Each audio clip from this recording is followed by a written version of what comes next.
பத்திரிகையாளர் சந்திப்பில் Donald Trump அவர்கள் மிக முக்கியமான விடயங்களை வெளியிட்டிருக்கிறார்.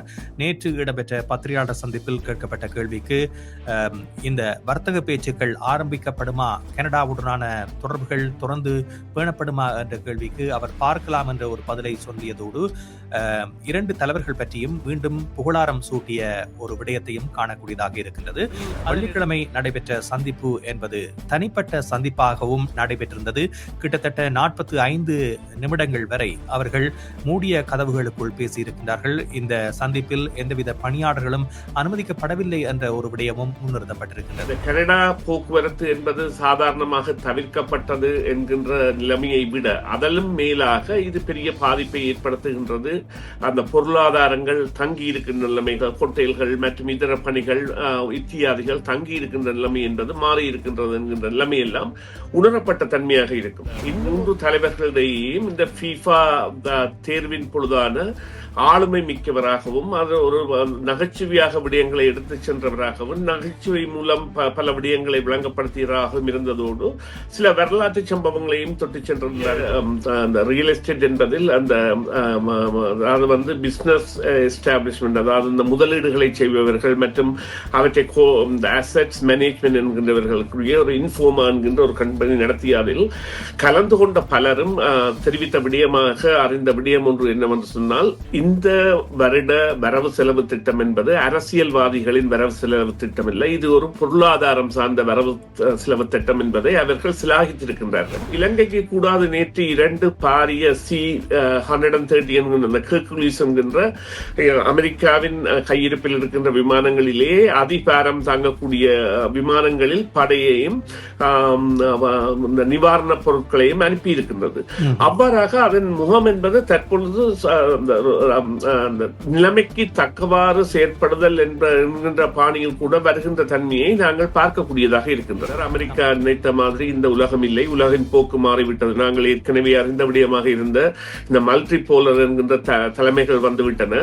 எனவே உக்ரைன் விவகாரத்தில் கூட தீர்வு எவ்வாறு இருக்கும் என்று தெரியாது போன்ற பல விடயங்களை அவர் தெரிவித்திருந்தார். அமெரிக்காவிற்கு இப்பொழுதுள்ள தேவை நிச்சயமாக இந்தியாவை ஒரு அதாவது ரஷ்யா சார்ந்த முழு தரப்பு இந்தியாவாக மாற்றாமல் தங்களுடனும் தொடர்பாடலில் வைத்திருக்க வேண்டிய தேவை இருக்கின்றது. அமெரிக்காவின் ஜனாதிபதியின் சில கூற்றுக்கள் தான் இவ்வாறான நிலைக்கு இந்தியாவை இட்டுச் சென்றன என்பதை நாங்கள் மறக்கக்கூடாது. என்றால் இந்தியா மசகு எண்ணெய் கொள்வனவை நிறுத்த வேண்டும் என்கின்ற கோரிக்கை விடுத்ததோடு பாகிஸ்தானின் படைத்தளபதி அவர்களையும் அழைத்து அவருக்கு அங்கே ஒரு விருந்து வெள்ளை மாளிகையில் வைத்தது போன்றவை எல்லாம் இந்தியாவை சினப்படுத்தி இருந்தது. அமெரிக்காவால் நிதியூட்டப்பட்டு ஏற்படுத்தப்பட்ட போர் தாங்கள் விரும்பியவாறு, அதாவது பூட்டின் தான் விரும்பியவாறு ஒரு நாட்டை கைப்பற்றும் முகமாக 60 மைல் நீளமான ஒரு ஆயுத படை அணியுடன் தலைநகரை நோக்கி நகர்ந்து சென்ற பொழுது அமெரிக்கா கொடுத்த ஆதரவு புலம் என்பதுதான் அந்த ரஷ்யாவை பெரும் வீழ்ச்சிக்கு ஏற்படுத்தியிருந்தது. ரஷ்யா தான் நினைக்காத ஒரு விடயமாக வான் பரப்பை கட்டுப்பாட்டிற்கு கொண்டு வர வேண்டும் என்கின்ற விடயத்தை அது தவறவிட்டு தரை மார்க்கமாக தன்னால் முடியும் என்று சென்ற பொழுது அமெரிக்கா கொடுத்த ஆதரவு உக்ரைனை இன்று வரை இவ்வளவுக்கு நிலைத்து நிற்க செய்கின்றது. ரஷ்யாவிற்கு பாரிய பாதிப்புகளை ஏற்படுத்தி இருக்கின்றது. பாரிய பாதிப்புகள் என்றால் ரஷ்யாவின் உள்ளே சென்று தாக்குவது என்பது உலக மகா யுத்தத்தின் பின்னர் இப்பொழுதுதான் இடம்பெற்றிருக்கின்றது உக்ரைனால். அவ்வாறான நிலைமைகள் எல்லாம் ஏற்பட்டதற்கான காரணம் அமெரிக்கா என்கின்ற ஒரு கருத்தியல் கூட அவரிடம் இருக்கின்றது.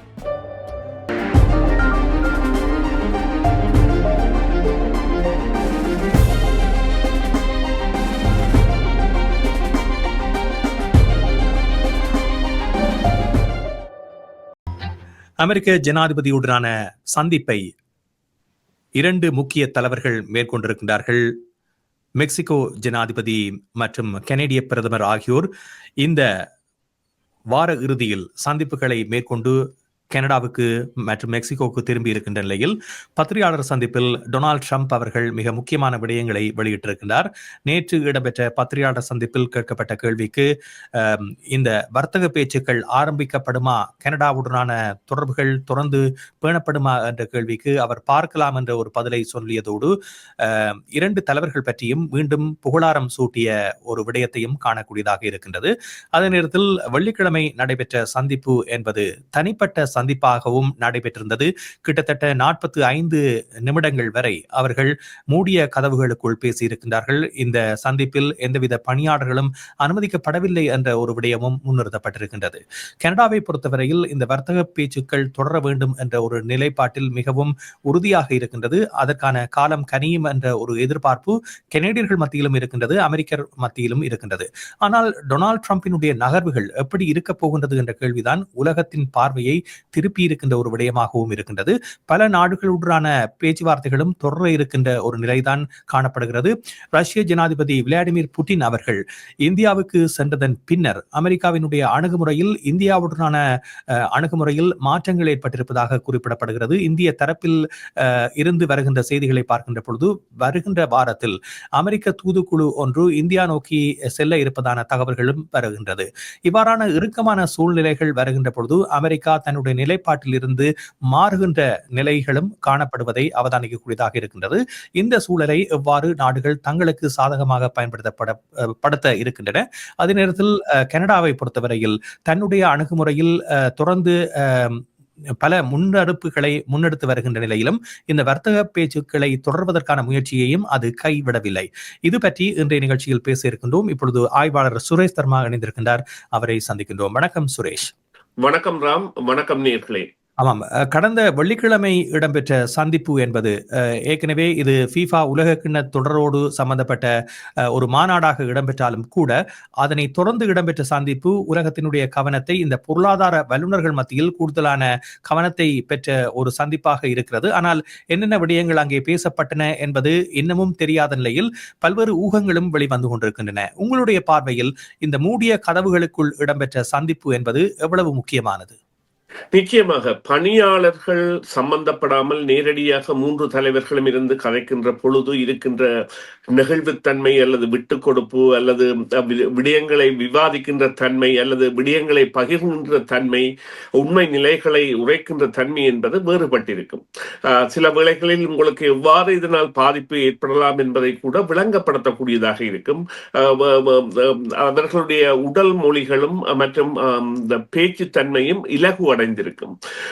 எனவே அவ்வாறான நிலையில் இடம்பெற்ற சந்திப்பு என்பது நிச்சயமாக அமெரிக்க அதிபருக்கு பல விடயங்களை புகட்டுவதற்கு கனடாவின் பிரதமருக்கு சந்தர்ப்பத்தை கொடுத்திருக்கும் என்று நம்பலாம். என்றால் இப்பொழுது அமெரிக்காவிற்கு ஏற்பட்டிருக்கின்ற மிகப்பெரிய பிரச்சினை கனேடிய போக்குவரத்தாளர்களின் குறைவு தொடர் சங்கிலி தாக்கங்களை ஏற்படுத்துகின்றது என்பதை நேற்றைய மற்றும் இன்றைய செய்திகள் விரிவாக புடம் போட்டு காட்டுகின்றன. அவர்களின் கருத்தியலின்படி இந்த கனடா போக்குவரத்து என்பது சாதாரணமாக தவிர்க்கப்பட்டது என்கின்ற நிலைமையை விட அதலும் மேலாக இது பெரிய பாதிப்பை ஏற்படுத்துகின்றது.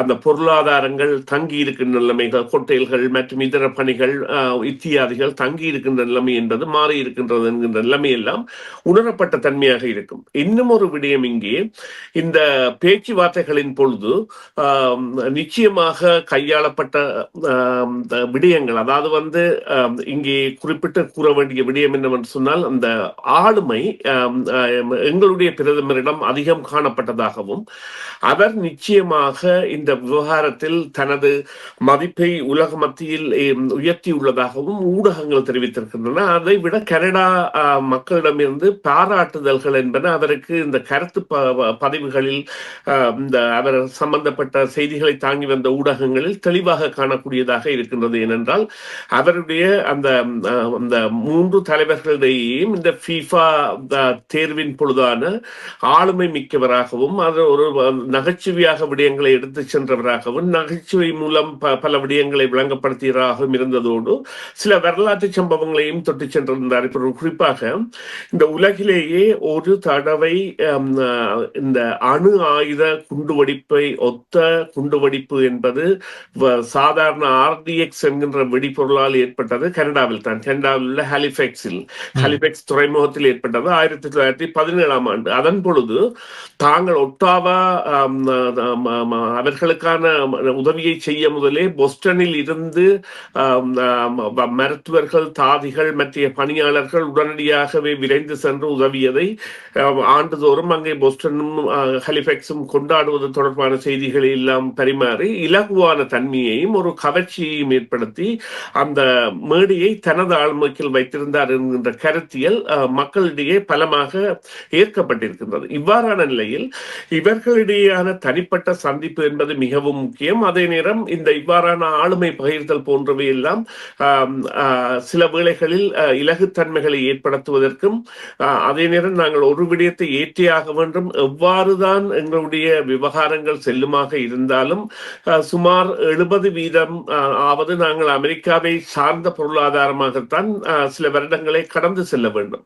எனவே 100% இருந்த விடயங்களில் இருந்தெல்லாம் உடனடியாக மாறுதல் என்பது ஏற்பட முடியாது. அத்தோடு இப்பொழுது இந்த பணி குறைப்பு சம்பவங்கள் போன்றவை எல்லாம் இடம்பெறுகின்ற பொழுதும் கனடாவின் இந்த வேலைவாய்ப்பில் ஏற்பட்டிருக்கின்ற மாற்றம், வேலைவாய்ப்பு கூடியிருக்கின்றது என்ற கருத்தியல் எல்லாம் நிச்சயமாக அமெரிக்காவை சிந்திக்க வைக்கும்.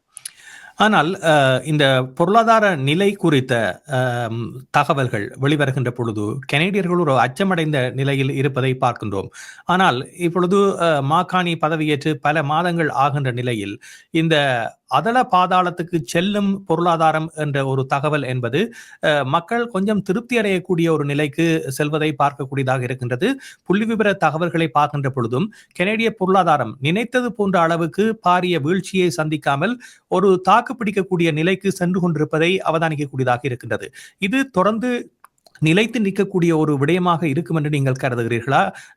அதற்கு மாகாணி அவர்களுடைய பொருளாதார வல்லமை என்பது மிக முக்கியமான ஒரு காரணமாக பார்க்கப்படுகிறது.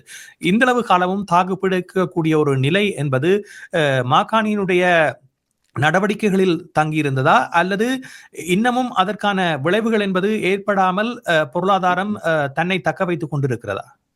இல்லை, அதை இவ்வாறு கூறலாம். அதாவது கடந்த வார நடுப்பகுதியிலிருந்து இறுதி வரை டொரண்டோவில் ஒரு மகாநாடு நடைபெற்றது. அது இந்த பாரிய ரியல் எஸ்டேட் என்பதில் அது வந்து பிசினஸ் எஸ்டாப்ளிஷ்மெண்ட், அதாவது இந்த முதலீடுகளை செய்பவர்கள் மற்றும் அவற்றை இந்த அசெட்ஸ் மேனேஜ்மெண்ட் என்கின்றவர்களுக்குரிய ஒரு இன்ஃபோமா என்கின்ற ஒரு கம்பெனி நடத்திய அதில் கலந்து கொண்ட பலரும் தெரிவித்த விடயமாக அறிந்த விடயம் ஒன்று என்னவென்று சொன்னால், இந்த வருட வரவு செலவு திட்டம் என்பது அரசியல்வாதிகளின் வரவு செலவு திட்டம் இல்லை, இது ஒரு பொருளாதாரம் சார்ந்த வரவு செலவு திட்டம் என்பதை அவர்கள் சிலாகித்திருக்கின்றார்கள். அதே போன்று இப்பொழுது மறுபக்கமாக பார்ப்போமாக இருந்தால், இப்பொழுது இங்கிலாந்து எதற்காக தங்களது மத்திய வங்கியின் ஆளுநராக மாகாணியை அப்பொழுது அழைத்திருந்தது என்றால், பிரிஎக்ஸ் என்பது ஐரோப்பிய பெரிய ஒரு நாடுகளின் பங்கிலிருந்து தனியாக பிரிந்து செல்கின்ற பொழுது ஏற்பட போகின்ற இழப்புகளை தவிர்ப்பதற்காகவும் மீளெழுச்சிக்காகவுமான ஒரு கோரிக்கை, அதை வந்து தேவைக்காகத்தான் தங்களுடைய மத்திய வங்கி ஆளுநரை தங்களுடைய நாடு சாராத ஒருவரை அழைத்து சென்றது. கனடாவின் ஒரு பொருளாதார வல்லுநராக கருதப்பட்டவராக இருந்தவர். அந்த வகையில் அவர் கொண்டு வருகின்ற வரவு செலவு திட்டம் என்பது நிச்சயமாக பொருளாதாரம் சார்ந்ததாக இருக்கின்றது என்பதை பலரும் ஏற்கின்றார்கள் என்பதற்காகத்தான் இந்த அண்மையில் இடம்பெற்ற இந்த மகாநாடு சம்பந்தமான விடயத்தில் கூறியிருந்தேன். எனவே இது நிச்சயமாக அவர்கள் எதிர்பார்க்கின்றதில் ஒரு 50 விழுக்காடு வெற்றியை தருமாக இருந்தால் கூட நிச்சயமாக மக்கள் மீள் எழுச்சிக்கும் பொருளாதார தடங்கல்களை முடக்கலுக்கு கொண்டு வருவதற்கும் வழிவகுக்கும். இப்பொழுது அடுத்த ஆண்டு இந்த ஃபீஃபா என்பது நடைபெறப் போகின்ற பொழுது, இப்பொழுது டொரண்டோவில் 6 உதைப்பந்தாட்ட போட்டிகளும் வான்கூவரில் 7 நடைபெறுகின்ற பொழுது இங்கே வருகின்ற மக்களின் தொகை என்பது அதிகமாக இருக்கும். அமெரிக்காவிற்கு செல்வதை விட, அல்லது மெக்சிகோவுக்கு செல்வதை விட, அல்லது இந்த உதைப்பந்தாட்டம் சாராத பொருளாதாரம் கூட வளர்ச்சி பெறும் என்றால் அதை சார்ந்த பொருளாதார தேவைகள் என்பன. எனவே மாறுபட்ட களங்கள், மாறுபட்ட நோக்கங்கள் என்பன கூட இதில் எந்தவித சந்தேகமில்லாத பங்களிப்பையும் வழங்கக்கூடியதாக இருக்கின்றது. அதேவேளை அமெரிக்காவின் போக்கிலாம் நீங்கள் கேட்ட கேள்வியின் முதலாவது தொகுதியில் இருந்த கேள்வியில் ஒன்று இந்தியா தொடர்பான நிலை. அமெரிக்கா அவ்வாறான விடயங்களில் தற்பொழுது இலகுத்தன்மையை கவனிக்கின்றது. குறிப்பாக அமெரிக்காவின் இந்த குடிவரவு சம்பந்தமான நோக்கங்கள் எவ்வாறு இருந்தாலும் இலங்கைக்கு கூடாது நேற்று 2 பாரிய C-130 என்கின்ற அமெரிக்காவின் கையிருப்பில் இருக்கின்ற விமானங்களிலே அதிபாரம் தாங்கக்கூடிய விமானங்களில் படையையும் நிவாரணப் பொருட்களையும் அனுப்பி இருக்கின்றது. அவ்வாறாக அதன் முகம் என்பது தற்பொழுது அந்த நிலைமைக்கு தக்கவாறு செயற்படுதல் என்கின்ற பாணியில் கூட வருகின்ற தன்மையை நாங்கள் பார்க்கக்கூடியதாக இருக்கின்றது. ஆமாம், அந்த விமானம் பலாலி விமான நிலையத்தில் இன்று காலை தரையிறங்கியதை பலரும் ஒரு வரலாற்று நிகழ்வாக பார்க்கின்றார்கள். காரணம், இலங்கையில் இவ்வாறான நிவாரண பொருட்கள் விநியோகம் செய்யப்படுகின்ற பொழுது முன்னர் அது தலைநகரை சென்றடைகின்ற ஒரு விடயமாகவும் பின்னர் தான் வேறு வேறு இடங்களுக்கு பிரிப்பது என்ற ஒரு விடயமும் இருந்தது. ஆனால் இது ஒரு ஒருங்கு முறையில் இந்த நிவாரண பணிகள் நடைபெறுகின்றது என்பதை எடுத்துக்காட்டக்கூடிய ஒரு விடயமாகவும் பார்க்கின்றார்கள். இந்த சூழ்நிலையில் இப்பொழுது ரஷ்ய ஜனாதிபதி விளாடிமிர் புட்டின் அவர்கள் இந்தியாவுக்கு விஜயம் மேற்கொண்டிருப்பதை அடுத்து அமெரிக்கா எடுக்கக்கூடிய நடவடிக்கைகள் என்னவாக இருக்க போகிறது? இந்த விஜயம் என்பது அமெரிக்க தரப்பினால் எவ்வாறு பார்க்கப்படும்? இல்லை, இவர் ரஷ்ய ஜனாதிபதி தான் புறப்படுவதற்கு முதல் இந்தியன் எக்ஸ்பிரஸ் என்கின்ற ஒரு ஊடகத்திற்கு சுமார் 1.5 மணி அளவிலான ஒரு பேட்டியை வழங்கிய பேட்டியில் அவர் தெளிவாக சில விடயங்களை கூறுகின்றார். அமெரிக்கா நினைத்த மாதிரி இந்த உலகம் இல்லை, உலகின் போக்கு மாறிவிட்டது. நாங்கள் ஏற்கனவே அறிந்த விடயமாக இருந்த இந்த மல்டி போலர் என்கின்ற தலைமைகள் வந்துவிட்டன.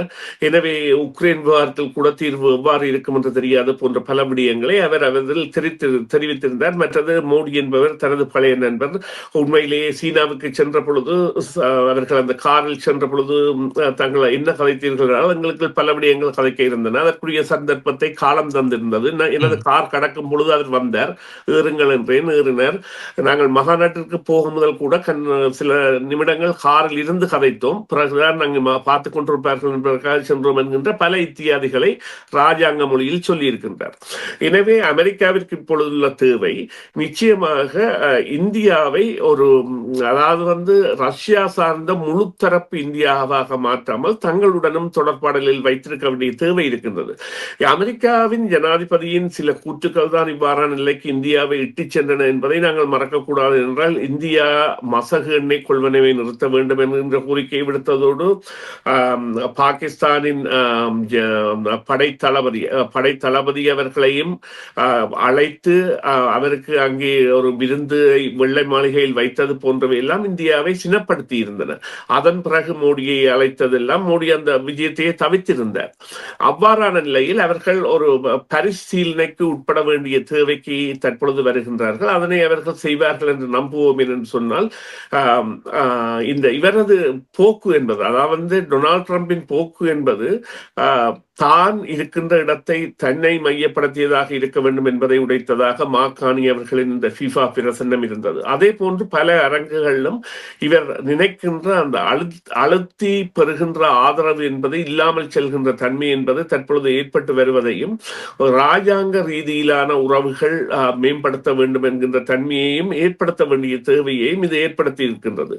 மற்றும் நீங்கள் ஒரு கருத்தை குறிப்பிட்டிருந்தீர்கள், இந்த பொருட்கள் விநியோகம் என்று. தமிழக அரசு கூட ஏற்கனவே 950 டன் பொருட்களை அனுப்பியிருக்கின்றது. இன்னொரு கப்பல் செல்கின்றது. அவர்கள் கூட இந்த தாராளமாக பிரிப்பதற்கான வேலை திட்டத்துடன் தான் அதனை அனுப்பியிருக்கின்றார்கள். அது ஒரு நன்றை பார்க்கக்கூடிய விடயமாக இருக்கின்றது. ஏனென்று சொன்னால் அந்த ஒரு நம்பிக்கையும் ஒரு, அதாவது இந்த இணக்கப்பாடும் ஒரு பாரிய இடர் நேரத்தில் தேவை என்பதை இது காட்டி நிற்கின்றது.